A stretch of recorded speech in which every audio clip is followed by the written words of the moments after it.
విధాత media ప్రేక్షకులకి నమస్కారం. September 27 శనివారం శ్రీ లలితా త్రిపుర సుందరి దేవి అలంకారంగా మనము నవరాత్రుల్లో అమ్మవారిని పూజించుకుంటూ ఉంటాం.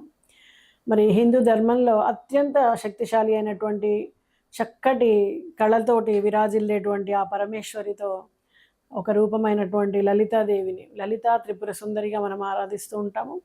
ఈ దేవిని అనేక నామాలతో పూజిస్తూ ఉంటాం. రాజరాజేశ్వరి, కామేశ్వరి, శోభనా స్వరూపిణి, శ్రీచక్రని, ఇలా లలితా త్రిపుర సుందరి ఈ ప్రధాన దేవత అమ్మవారు. భక్తులు ఆమెను పూజిస్తే కనుక అజ్ఞానం తొలగిపోయి జ్ఞానం కలుగుతుంది. దాంతోపాటు సంపద, సౌఖ్యము అన్నీ కూడా లభిస్తాయి.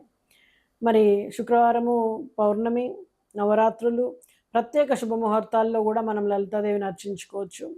మండపాన్ని సిద్ధం చేసుకుని పూజా గదిని శుభ్రమైనటువంటి ప్రదేశంలో గోమయంతో శుద్ధి చేసి రంగవల్లికలు వేసుకుని కలశాన్ని ప్రతిష్ఠించి దాంట్లోకి మనము అమ్మవారిని ఆవాహన చేసుకుంటాం. పసుపు, కుంకుమలు, అలాగే గంధము, తాంబూలాదులు, నైవేద్యాలు అన్నీ కూడా సమర్పించి చిత్రపటాన్ని కానీ విగ్రహాన్ని కానీ మనం పూజించుకుంటాం.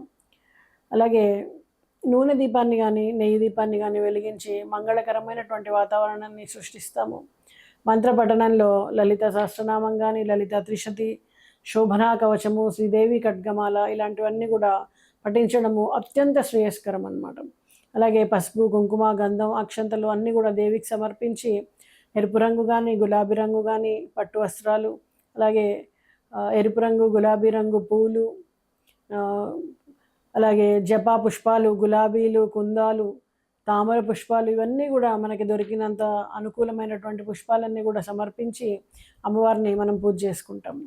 లలితా త్రిపుర సుందరి దేవికి ఎరుపు రంగు జపా పుష్పాలు, తామర రంగు తామర పూలు, గులాబీ ఇలాంటి పూలు అంటే చాలా ప్రీతికరం. ఎండిపోయిన పూలు కానీ, మురిగ్గా ఉన్న పూలు, కింద పడ్డ పూలని సమర్పించకూడదు. పూలను ఒక్కొక్కటిగా మనము అక్షరాల సమర్పిస్తూ నామావళిని పఠిస్తే అత్యుత్తమమైనటువంటి ఫలితాలు వస్తాయి.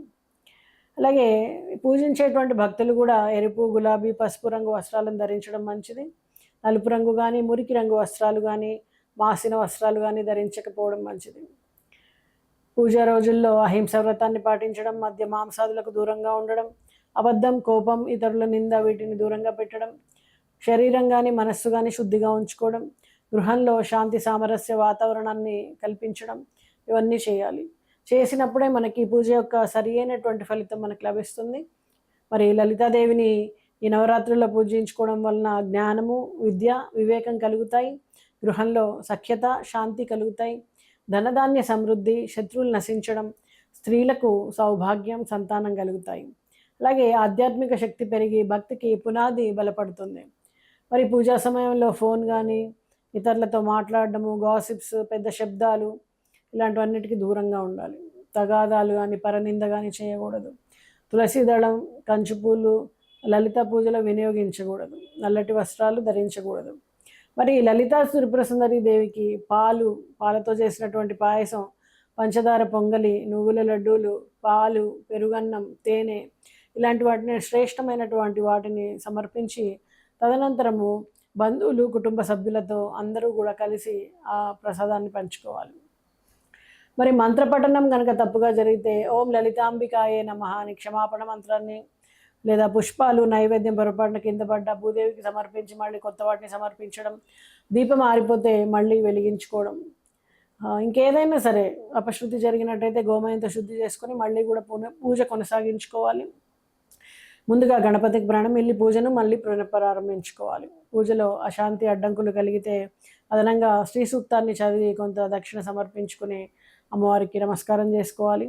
మరి ఈ లలితా త్రిపుర సుందరి దేవి పూజ కేవలం మన ఆచారం మాత్రమే కాదు, మనసు నిర్మలత, ఆధ్యాత్మిక శక్తి, భోగ మోక్ష సాధనకు ఒక మార్గం. మరి ఈ పూజను శ్రద్ధ, నియమం, భక్తితో కనుక చేసినట్టయితే విద్య, ధనం, ఆరోగ్యం, సౌఖ్యం, సౌభాగ్యం అన్నీ లభిస్తాయి.